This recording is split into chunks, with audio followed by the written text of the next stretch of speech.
Ce mercredi 15 novembre, Véronique Genet était invitée dans l'émission Chez Jordan, diffusée sur C8. L'actrice de 67 ans en a profité pour évoquer l'affaire Pierre Palmade. Sans vraiment revenir en détail sur l'accident provoqué par l'humoriste en février dernier et qui a bouleversé la vie d'une famille, l'ancienne star de la série Julie Lescaut a reconnu que c'est horrible ce qu'il a fait, tout en prenant sa défense.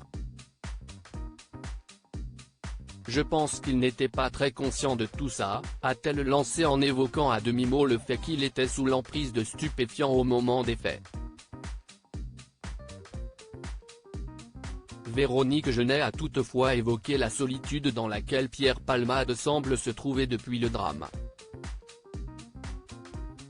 La façon dont tout le monde lui a tourné le dos, je trouve ça encore moins bien, a-t-elle estimé, en assurant qu'elle est encore plus près de ses amis dans l'adversité. Surpris par les propos de son invité, l'animateur Jordan Deluxe a souhaité en savoir plus. En guise d'explication, la comédienne a déclaré que plus ses proches vont mal et plus, elle est, présente pour les soutenir. Agacée par les retournements de veste de ceux qui semblaient apprécier l'humoriste avant l'accident que celui-ci a causé, elle a souligné que le protagoniste dans cette affaire est presque traité comme un pestiféré qui n'avait plus le droit de vivre.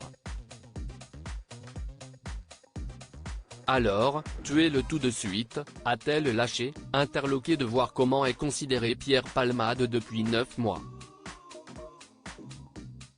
Supérieur à Pierre Palmade, Muriel Robin, Michel Larocque, Véronique Sanson. Les femmes de sa jeune actrice bouleversées par la solitude dans laquelle il se trouve, comme si tout à coup, le fait que l'on puisse être ami avec lui ou avoir fait des trucs et des photos avec lui, était une honte, a développé Véronique Genet en ciblant notamment Michel Larocque, qui a rapidement pris ses distances avec son acolyte de toujours lorsqu'elle a appris le drame. Moi, ça me choque, a-t-elle affirmé, avant de revenir sur sa vision de l'amitié. J'ai eu des amis qui ont eu de gros problèmes dans la vie et plus ils ont eu des problèmes et plus je suis là. Décidée à garder sa porte ouverte vis-à-vis de l'humoriste pour lui apporter du réconfort, l'actrice a indiqué l'avoir contacté directement pour lui dire que, si besoin est, elle serait présente pour l'accompagner à traverser ces moments compliqués. Ça reste un être humain et c'est surtout un garçon malade, a-t-elle conclu, en rappelant qu'il est toxicomane et que c'est cette dépendance qui lui a fait perdre tout contrôle. Article écrit avec la collaboration de 6 médias Crédit Photo, Capture Écran C8.